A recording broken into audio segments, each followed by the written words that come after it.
Now, was that a UFO? I don't have the slightest idea. Was it something that the government was testing out? I don't know. But it wasn't certainly a helicopter, I can say that. Yeah, I've talked to other witnesses who had similar experiences and reports like that, and there's really no explanation for it, and unless you saw what it was, it still remains a mystery. But back then, if you would have gone to somebody and reported that with your wife in the car with you, you wouldn't have been called a crackpot, or you wouldn't have been said, he's doing drugs, or he's making it up, or he's looking for attention. It would have gotten some serious press, and the media or the newspaper would have printed the story taking it seriously. Now, you would have probably made fun of from the locals in the area, the town folk, or your friends or relatives, but the media back then would have printed the story without being a tongue-in-cheek story like they do today. So a lot has changed in the last 30 or 40 years. I think as we progressed to this point, and there hasn't been a lot of closure when it comes to the variety of different paranormal topics, UFOs, cryptids, whatever, I think the media does start to take it more in a tongue-in-cheek kind of way, because there isn't really anything to prove that these things are real. And you would think after 40, 50, 100 years of these reports going on and people experiencing things, there would be more physical, concrete proof. But in your point to saying that we're the only ones out there in this universe that exist, an intelligent race, I would have to agree with you. I think we're not alone. I think there are things out there that other probably intelligent beings that probably visit this earth. And can I prove that? No. But if you look at the vast universe and the daily discoveries they're finding with the different types of telescopes and satellites and getting all the imagery of new planets, there has to be life out there. We can't be the only ones in the universe that are an intelligent life. There's just so many worlds, and we're just one small galaxy in this huge universe. Who's to say what's out there? And if it's possible that these things are coming to visit us to study us and find out what makes us tick. Or to eat us. That's a bad joke. But hey, that might be a possibility too. They could be. But it's funny too. I was reading this week that the government's going to fund again for they can actually use the radio telescopes to go out and look for life out in space, in which all of a sudden the government all of a sudden freeing up the money to do it. But the bad thing is right now is because of the internet things, especially I hate to say it, Facebook. There are so many hoaxsters out there. I don't care if it's on UFOs or Bigfoot or ghost hunting. It is so scary that most of it is, I don't know. Is this like when I was talking to you about the Mothman thing, the story I got was a little bit different than yours. Things change. And then when somebody posts something on Facebook, this is interesting. And then they turn around and, create a news story about it, and poof, it's right there. What I will say, I get a mass amount of books a week from writers, and in the paranormal, everything from cryptids to UFOs to Bigfoot. I mean, there isn't a week I don't get a stack of books. And I will say this, I do read, not the whole entire book, but I skim through it. And I found a lot of these books, especially on UFOs and some cryptids, okay? It seems like somebody has read somebody else's book and they like it, so they decide, I'm going to write a book. They kind of steal the person's book they read, or a combination of books, change some wording around, and now they come out with a new book on UFOs, for example. And I have never seen this, and it seems like it's happened in the last couple of years. Maybe it's because now people can self-publish books really cheap, put it up on Amazon, and they're trying to get rich. Yeah, I've seen that too, where there's been a lot of folks that steal other people's data and information and use it for themselves. They change it. It happens anywhere. I tell people on Facebook that I get so many messages sent to me and so many posts sent to me saying, hey, look at this latest Bigfoot thing.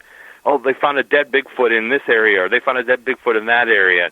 I get like 30 or 40 of them from different people saying, look what we found. And I tell those folks, did you bother to read the article and see that it came from a website that states clearly on the website, this website is for entertainment purposes only? Dead giveaway. So that story's made up. It's not a legit story, but people believe whatever they see on Facebook is the gospel truth, and that's not the case.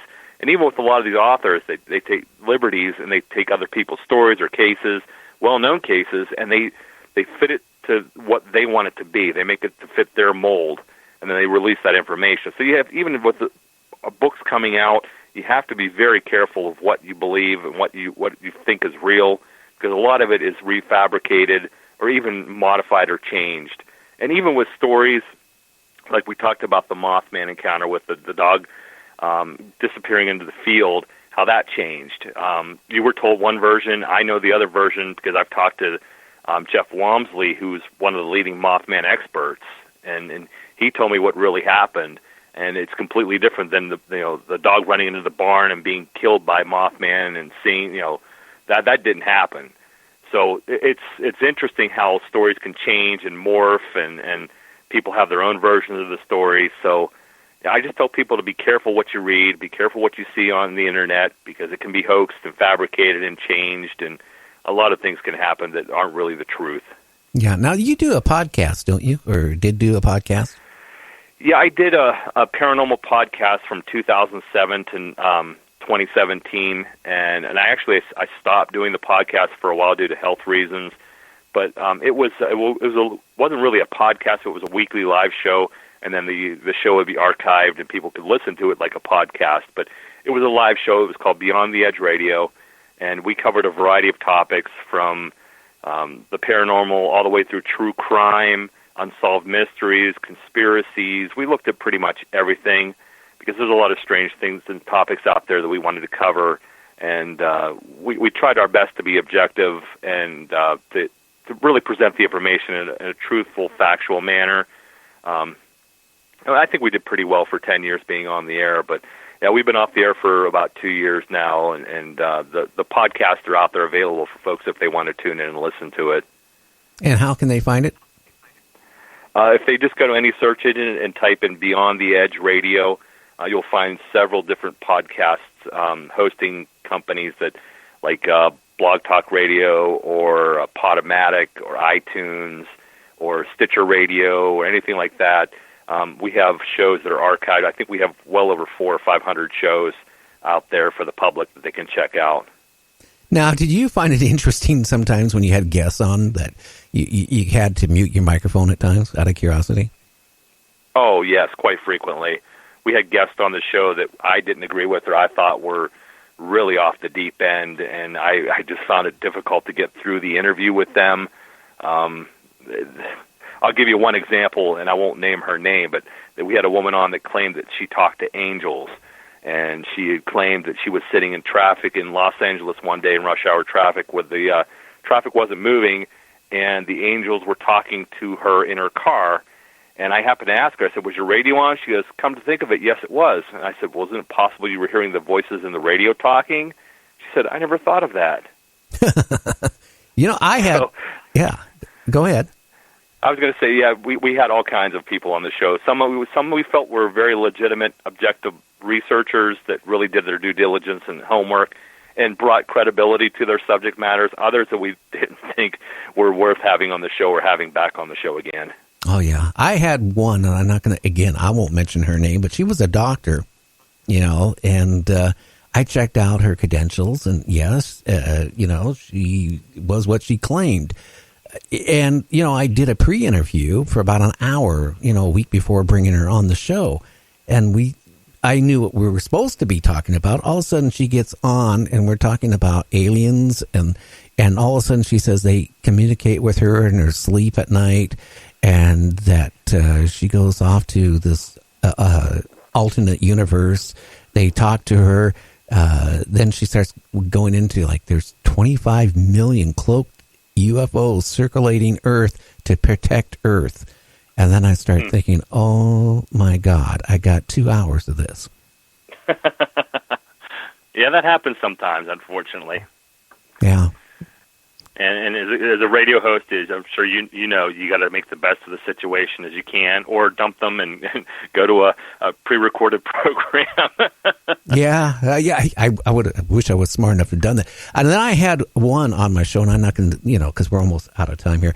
I just want to say I had one that his agent was contacting me on a regular basis, This guy is supposed to, be an expert on, like vampires, The Walking Dead. He wrote a book about it and kept saying, oh, he'll be perfect on your show.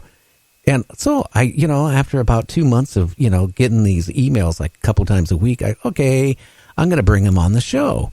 And we started talking. He mentioned the name of his book. And I said, well, what can you tell me about it? Well, I don't want to talk about, my book because I don't want to give any plots away. And I start saying, well, can you tell me anything? Oh, yeah, there's a boy and his sister. And I go, okay, well, and then it's like kind of a Living Dead, Walking Dead type of book. He wouldn't talk about his book. I had him on for 2 hours. I had to sit and talk about every, zombie movie I could think about, every Walking Dead episode I could think of, all the land of the zombies, you name it, for 2 hours. And I thought this is going to be the worst show I ever had. And I had a very high rating, but it was weird. I mean, that's the type of show that's what I hate about doing a live show, feeding out to radio stations, because if something goes wrong, you can't just sit there and push a button and say stop and then, wipe it out and start over again. That's the bad part.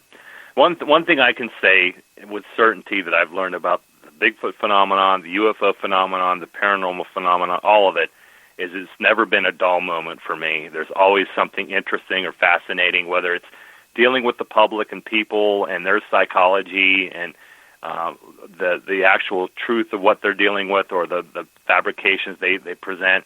There's always something fascinating and interesting that makes it worthwhile. And it's almost entertaining to the point where you can take a step back and look at the whole giant picture, and it's never dull. There's always something going on that makes it worth, whether it's good or bad, makes it worth checking into and studying. Oh, yeah. Yeah, like Ron Moorhead, with his sounds of Bigfoot and stuff. Mm-hmm. I've had him on my show. I was rather impressed with, what he had to say, and some of the sounds he's managed to record. So I don't know unless there's hoaxers way out when he used to do this, where he had to pack out with a mule to go to his, little camp he would go to every year. Yeah. I think he captured something out there. It sure wasn't squirrels making noise. Oh, I know Ron personally, and he's got some really intriguing recordings from the 70s that he captured in the Sierra Nevada mountains of Northern California, and he's got some good stuff and intriguing stuff. And to this day, it still remains a mystery of what actually he caught. But it's definitely not human, and who knows what it is. But it's fascinating for sure. Well, it gives hope that there is maybe Bigfoot out there. Before we sign off here in like 2 minutes, is there any website you have or anything you want to, share out? Sure. I'll give out my personal website. It's ericaltman.net. It's got some of the cases I've investigated over the years. It's got a lot of information about me and other radio show interviews that I've done. A lot of good information there as far as my 20-plus year career doing this. And it has a way on there if folks want to get in touch with me to discuss their sightings and stuff like that. I take all sightings seriously, and we keep the witness name confidential so people don't have to worry about us giving out names and addresses and stuff like that. And again, we do take things seriously, so if you're afraid about coming forward and talking to us about your encounter, don't be, because we're not going to ridicule or make fun of people. We want to try to collect as much data as we can, and we take every case seriously. So they can get a hold of me at ericaltman.net. I'm also on Facebook. If you type in Eric H. Altman, you'll find my profile, and you can reach me there as well. Well, Eric, I want to thank you for coming on Night Dreams Talk Radio After Dark. Well, thanks for having me, Gary. It's been a real pleasure talking with you tonight. Yeah, and if you ever do run across a Bigfoot, you know how to get a hold of me. I'll definitely let you know. Okay, sir. You have a great weekend that's coming up. You do the same. Have a good night. Okay, night. Bye-bye. Well, coming up here, we're going to start taking scary calls in 5 minutes. Now, what you can do is call this number in 5 minutes. Now, I need only one caller at a time. I can't take more than that. It'll jam up the line. I got only 3 Skype accounts. I'm going to be using 2 of them here to do the show. That means there's only one number that's available tonight, and that's 1-2-3-4-7-8-9-3-5. 253-203-6681.